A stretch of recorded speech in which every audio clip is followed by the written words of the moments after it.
Break के बाद आप सभी का एक बार फिर स्वागत है। सीधे लिए चलते हैं आपको हल्का हलचल में। हल्का हलचल में हम रोज आपको सुबह सुबह आपके हल्के में लेकर जाते हैं और आपके हल्के की आपको ज्यादा जानकारी देते हैं। तो इसी से हमारे पलवल से प्रवीण आहूजा जी हमारे साथ जुड़े हुए हैं और कालावाली से जगदीश प्रजापति हमारे साथ जुड़ गए हैं। सीधे रुक कर लेते हैं पलवल का। प्रवीण आहूजा जी, क्या आज आपके हल्के में क्या कुछ खास रहने वाला है? पलवल जिले के लघु सचिवालय में राष्ट्रीय लोक अदालत का आयोजन किया जा रहा है, जिसकी तैयारियां पहले कई दिन से पहले चल रही थी। आज उसको पूरा कर लिया गया है। तमाम जो पारिवारिक जो मुद्दे हैं या जो भी लंबित मामले हैं, जैसे कहते हैं दीवानगी के, फौजदारी के, तमाम इसी तरह के मामले को लेकर राष्ट्रीय लोक अदालत का आयोजन आज किया जा रहा है। बताया जा रहा है कि पिछले काफी समय से कोविड के समय के दौरान काफी केस जो है वो लंबित पड़े हुए थे, जिसको लेकर आप अदालती प्रक्रिया के दौरान ऐसे मामलों को जिसे कहते हैं फास्ट ट्रैक के माध्यम से अदालत के राष्ट्रीय लोक अदालत लगाकर ऐसे मामलों को अब निपटाने का भी काम किया जा रहा है, ताकि जो लोगों को समय पूर्वक न्याय नहीं मिल पा रहा था, लोग परेशान हो रहे थे काफी समय से लंबित मामले को लेकर, वो अब तमाम जो है इसी तरह से लोक अदालत लगाकर इन मामलों को निपटान करने का जो आज अदालत में जो आज लोक अदालत लगाई जा रही है, जिसमें काफी संख्या में जो है केसों को लिया जाएगा और मौके पर ही ऐसे केसों को निपटान भी किया जाएगा। वहीं बात कर लेते हैं फसल को लेकर। अलग फसल में मंडी में अभी तक खरीद चालू नहीं हुई है, क्योंकि लगातार नमी की बताकर फसलों में नमी की मात्रा बताकर अभी तक खरीद नहीं की जा रही है, जिससे तमाम जो किसान है वो बेहद परेशान हो रहे हैं। उनका कहना है कि बार बार जब भी फसल लेकर आते हैं, धान ला रहे हैं, बाजार में ला रहे हैं, अक्सर धान में नमी की मात्रा को बताकर वो लोग जो सरकारी एजेंसी है इसे खरीद नहीं कर पा रही है, जिस कारण जो किसान है वो इस समय बेहद परेशान है। उसका कहना है कि भाई इतनी दूर से अपनी फसल को लेकर आता है और अब मंडी में आने के बाद जब उसकी जांच होती है तो उसमें नमी पाई जाती है और उन्हें ये कहा जाता है कि नमी की मात्रा बढ़ी हुई है, तो इसलिए उनकी खरीद नहीं हो पा रही है। वही बात कर लेते हैं त्योहारी सीजन को लेकर, क्योंकि दशहरे का अवसर पहले सबसे पहले जो है दशहरे त्योहार को लेकर तैयारियां शुरू हो गई है। उससे पहले नवरात्र आएंगे और नवरात्रों के बाद जो दशहरे का अवसर होगा उसको लेकर रामलीला का आयोजन पलवल जिले के कई कॉलोनियों में कई जगह स्थानों पर ऐसे धार्मिक आयोजन अब शुरू हो जाए, उनकी तैयारियां शुरू हो गई है और लगातार तैयारी अब कर दी गई, क्योंकि 14 तारीख से जो रामलीला की तैयारी अब जो है कर दी जाएगी, जिसको लेकर तमाम तैयारियां भी पूरी कर ली गई। वहीं बात कर लेते हैं मोबाइल वैन को लेकर। इस समय जो पराली को लेकर, पराली जलाने को लेकर राष्ट्रीय सरकार प्रशासन की ओर से एक मोबाइल वैन चलाई गई है, जिसमें पूरी तरह से लोगों को प्रचार करने के लिए, लोगों को जागरूक करने के लिए, लोगों को घर घर तक बताने के लिए कि वह कोई भी पराली को ना जलाए और जो भी पराली को जलाएगा उसके खिलाफ जो कार्रवाई की जाएगी, उसके खिलाफ जुर्माना भी लगाया जाएगा। जिसको लेकर जिला प्रशासन ने कल एक वैन का जो यहाँ से हरी झंडी दिखाकर उसके जो यहाँ से ग्रामीण क्षेत्रों में उसको रवाना किया है, ताकि वो उसको पराली के बारे में किसानों को जागरूक करें कि बिल्कुल ना जलाएं, क्योंकि पर्यावरण को बचाना हम सभी के लिए बेहद जरूरी है। उसके लिए इस वैन का आयोजन किया गया। जी हमारे साथ कालावाली से जगदीश प्रजापति भी जुड़े हुए हैं, तो हम सीधे रुक कर लेते हैं।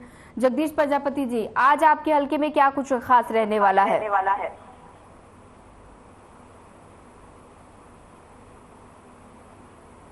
हम दिखा भी रहे थे कि धान को बिना जाने बनाया जा रहा है और नमी के नाम पर किसानों के साथ जो है ठगी की जा रही है, उसको लेकर बिल्कुल जो पंचायतें भी हुई और उपमंडल अधिकारी का हस्तक्षेप भी हुआ। उसके बाद जैसे ही मामला शांत हुआ तो देखने को मिला कि सेलर संचालकों के द्वारा सरकार के एक मंत्री का दबाव बनाते हुए सचिव का तबादला कर दिया गया, क्योंकि सचिव ने स्पष्ट मना कर दिया था कि राजस्थान से हजारों क्विंटल जो धान है पहले ही आके सेटिंग होकर कालावाली में उतर चुका है, उसको गेट पास काटने के लिए मना कर दिया गया था। कहीं ना कहीं कल देखने को मिला कि सचिव का तबादला हो गया और तुरंत उन्हें रिलीव भी कर दिया गया। कहीं ना कहीं जो धान घोटाले की नींव है रखी जा रही है। और कहीं दूसरी बात कर ले, कालावाली में जेई द्वारा मारपीट के आरोप लगाए गए थे, उस मामले ने जू टर्न ले लिया है। कहीं ना कहीं दुकानदार भी अब सामने आए। दुकानदारों ने आरोप लगाए हैं कि जेई ने शराब पी रखी थी और उनके साथ गाली गलौच भी किया। कहीं ना कहीं जेई द्वारा रिश्वत लेने का मामला भी सामने आया और उपमंडल अधिकारी से मिले, उसके बाद वह पुलिस थाना में गए। आज उस मामले की जो है पूरी जांच होगी और हो सकता है कि दोनों पक्षों को आमने सामने करवाकर जो कार्रवाई बनती है वह कार्रवाई की जाए। वही अगर बात करें ऐलनाबाद के करमसाना गांव के लोग पानी पीने की पानी को समस्या को लेकर लगभग 33 दिन से धरने पर बैठे हैं। कहीं ना कहीं प्रशासन बिल्कुल अपनी आंखें मूंदे हुए हैं और गांव के लोगों का कहना है कि अगर प्रशासन का यही ढील रवैया रहा तो उन्हें बड़ा एक सख्त कदम उठाना पड़ेगा। उसका जिम्मेवार है जो प्रशासन होगा।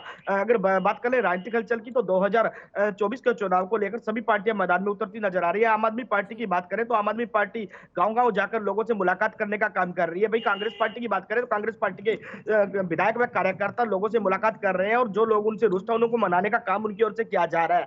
भाई अब बात करें इनेलो की, तो इनेलो की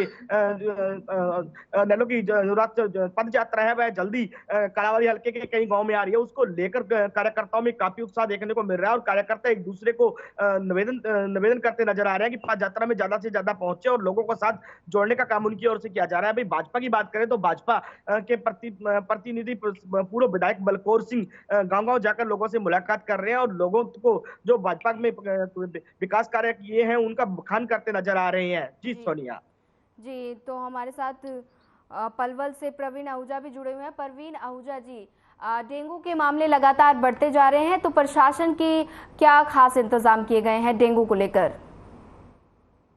जी, स्वास्थ्य विभाग की बात कर लेते हैं। डेंगू को लेकर कल जब अधिकारियों से बातचीत हुई है तो उनका कहना है कि स्थिति हालांकि इतनी विकराल नहीं आ रहे हैं, बुखार के, खांसी के और इस तरह के मरीज ज्यादा आ रहे हैं क्योंकि बदलता मौसम है। वायरल जो है पूरी तरह से फैला हुआ है और उसको उन्होंने एक एडवाइजरी भी जारी करी है, जितना हो सकता है दवाइयां तो लेते रहे, साथ साथ योग भी जरूर करें क्योंकि योग करने से इंसान जो भी है स्वस्थ रहता है। इसके साथ घर में आजकल देसी काढ़े का भी उन्होंने एक एडवाइजरी जारी करी है कि जहां हो सकता है जैसे तुलसी वगैरह ऐसी आए और भी अदरक वगैरह, इनका भी सेवन जरूर करें क्योंकि ये कुछ बीमारी ऐसी होती है जो आयुर्वेदिक से भी जाकर ठीक होती है। तो तमाम इस तरह की जो है एडवाइजरी भी जारी की गई और लोगों को साथ में ये भी बताया जा रहा है कि आसपास कहीं गंदगी है तो उस एरिया को, आसपास को साफ रखे, किसी प्रकार की गंदगी को ना फैलाए क्योंकि जहां भी गंदगी होती है वहां मच्छर जरूर पनपता है और इसी मच्छरों के कारण ये डेंगू की अवस्था बनती है, फिर जाके स्थिति विकराल हो जाती है। तो इस तरह की तमाम जो बातें हैं वो अधिकारियों की ओर से भी कहा जा रहा है। और भाई कल बालिका दिवस के ऊपर भी लोगों को शपथ भी दिलाई गई कि भ्रूण हत्या से बचाव रखे, भ्रूण हत्या के मामले में कोई किसी की मदद ना करे। अगर कहीं भी भ्रूण हत्या का मामला पाया जाता है तो उसके खिलाफ प्रशासन को अलर्ट करे, प्रशासन को पता इसके खिलाफ कार्रवाई की जाए। और उसी दौरान डेंगू के बारे में भी लोगों को, वहां पे उपस्थित जो लोग थे वहां पे भारी संख्या में, उनको भी जागरूक किया जा रहा है कि डेंगू से बचाव के लिए प्रशासन का भी सहयोग करे और खुद भी जो है पूरे कपड़े पहने, किसी हाफ कपड़े भी ना पहने क्योंकि सुबह शाम की जो मीठी मीठी ठंड है उससे भी काफी बीमारियां बढ़ रही हैं। तो इसको लेकर ये भी जारी की गई। जी सोनिया जी, कालावाली से जगदीश प्रजापति बने हुए हैं हमारे साथ। जगदीश प्रजापति जी, मूलचंद शर्मा का भूपेंद्र सिंह हुड्डा पर तंज कसा गया है और उन्होंने कहा है कि 4 क्यों 13 डिप्टी सीएम बनाए जाएं, इस पर क्या प्रतिक्रिया है? जी बिल्कुल, बिल्कुल। जब अगर राजनीतिक गलियारों की बात करें तो एक बात कही जा रही है कि कांग्रेस जो है रेवड़ियां बांटने का काम करती नजर आ रही है। तो कितने ही डिप्टी सीएम बना ले, 4 क्यों 13 बनाए, इस प्रतिक्रिया को लेकर कहीं ना कहीं राजनीतिक गलियारों में काफी हलचल मची हुई है। जो एक बात और देखने को मिल रही है कि कांग्रेस के जो दिग्गज नेता थे, जो ग्रुप बनाए हुए हैं, कहीं ना कहीं उनमें आशाएं जगने लगी हैं। जो विधायक थे उनमें आशाएं जगने लगी हैं कि हो सकता है कि मेरा नंबर आ जाए, मेरा नंबर आए, इस बात की होड़ भी कहीं ना कहीं लगी है। और हुड्डा को मिलने की जो कवायद है, जो विधायक बनने के इच्छुक है या विधायक मौका पर जो विधायक है वह मिलने के कवायद उनकी ओर से शुरू हो गई है। कहीं ना कहीं उनको आभास होने लगा है कि हो सकता है कि सरकार जैसे ही कांग्रेस की बने हमारा नंबर आ जाए, हम उप मुख्यमंत्री बने। इस बात को लेकर कहीं ना कहीं लोगों में चर्चाएं हैं कि कांग्रेस है जो रेवड़ी बांटने का काम कर रही है और हर बार इस तरह ही कांग्रेस रेवड़ी बांटती आती है। जी सोनिया जी, धान खरीद को लेकर क्या कुछ प्रशासन की ओर से खास इंतजाम किए गए हैं जगदीश प्रजापति जी? धान खरीद की बात करें तो प्रशासन की ओर से, उपमंडल अधिकारी की ओर से बार बार औचक निरीक्षण किया जा रहा है, लेकिन कहीं ना कहीं जो साठ गांठ है अधिकारी कर्मचारियों की वह होती नजर आ रही है। ना तो मौका पर कहीं पंखा नजर आ रहा है और ना ही कोई लेबर है। धान को ना तो झाड़ा जा रहा है, ना ही उसकी नमी को चेक किया जा रहा है। कहीं ना कहीं एजेंसियों को यूं ही भरा जा रहा है। पहले 3 दिन पहले भी देखने को मिला था कि एक सेलर संचालक के द्वारा ऐलान कर दिया गया था 20 वाउचर जो है धान है बिना झाड़े कोई भी किसान है उनको दे सकता है। लेकिन सेलर, एक बात क्लियर कर दूं कि सेलर संचालक ने यह माल नहीं खरीदना था, बल्कि माल एजेंसियों ने ही खरीदना होता है। सेलर संचालक के माध्यम से सरकार को दिया जाता है। कहीं ना कहीं अगर वह धान खरीदा गया था, बिना झाड़े खरीदा गया था, जो ज्यादा नमी का खरीदा गया था, वह सरकार को ही दिया जाएगा। इस बात को लेकर लोगों में चर्चाएं हैं कि सेलर संचालक द्वारा ऐसा क्यों किया जा रहा है। और देखने को मिल रहा है कि राजस्थान और यूपी से जो है धान है कालावाली में आ चुका है और उसको ना तो पंखा लगाया जा रहा है, ना ही कोई प्रकार की लेबर दिखाई दे रही है, ना ही उसको नवी टेस्टिंग किया जा रहा है, उसको यूं का यूं भरा जा रहा है। रहा है, उसको लेकर भी पीछे देखने को मिला था कि सचिव नगरपालिका ने स्पष्ट मना कर दिया था कि वह गेट पास नहीं काटेंगे। जो मेरी फसल मेरा ब्यौरा के तहत पोर्टल पे किसानों ने अपना नाम दर्ज करवा रखा है, उनके ही जो है गेट पास काटे जाएंगे। इस बात को लेकर काफी गामी हुई और कई पंचायतें भी हुई। उसको लेकर एक प्रदेश के एक मंत्री के द्वारा हस्तक्षेप भी किया गया, लेकिन फिर भी गेट पास नहीं काटे गए। देखने को मिला कि कल देर रात्रि उनका तबादला कर दिया गया और तुरंत रिलीव भी कर दिया गया। कहीं ना कहीं धान घोटाले की जो नींवें रखी जा रही है और अधिकारी कर्मचारियों पर जो है प्रेशर बनाकर उनसे गेट पास कटवाए जा रहे हैं और बिना जा रहे धान है जो भरा जा रहा है। जी सोनिया।